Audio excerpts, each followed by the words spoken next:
Okay, I am doing a walkthrough of the interior of the bus because you're not going to see it like this anymore.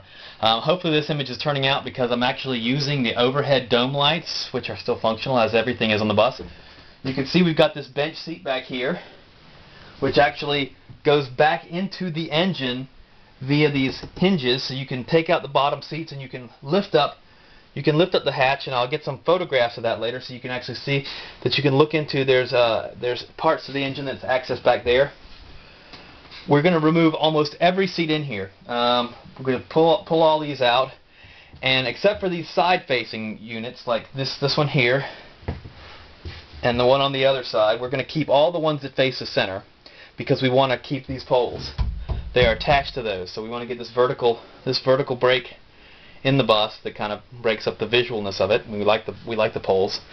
Everything else, all these seats that you see on both sides, they're all coming out except for two, and that's what we're doing right now. Is I'm ripping out all the bottom cushions. You can see in a couple of these, some of the bottom cushions have already been removed because they had holes in them and some really bad stains.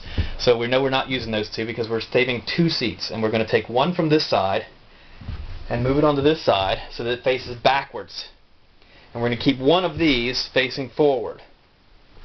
Now the placement of it is going to be, we're keeping this seat, and we're keeping a seat in this position. It'll be facing the other way. This one will be gone, and we'll have a little coffee table in the center that they'll have a hook or something on. And so that'll be their little wrapping station. So they can just sit here and they can talk back and forth to each other, that sort of thing. All these other forward-facing seats, they're all going to get gone. We're also going to remove this seat, and we've got a couch that we're going to put in here. So we're going to have a couch that's going to straddle that wheel well there. You can see the wheel to the bus is directly underneath that seat. We're going to straddle that, or we're going to cut the legs off of it and have it sitting in this cradle here, depending on what'll work. Now these cushions are actually the cleanest of the two, so we're going to steam clean those, and we're going to move those to this side, and this will stay as a center-facing seat. So we're going to keep three of the original center-facing seats, and we're going to put a couch in its place. I'd like to hopefully just cradle the bottom portion of the couch the way it's like a 60s couch. You'll kind of see what that looks like in photographs and further videos, and it will just sit in this cradle so we can keep this bar. I want to be able to keep all the bars if possible. But if not possible, if it has to straddle it with the legs, then this bar is going to have to go. And I don't think there's anything else it'll attach to. We'll see. Maybe I can put it someplace else. I'm not sure, but we'll see. And this is what the bus looks like now.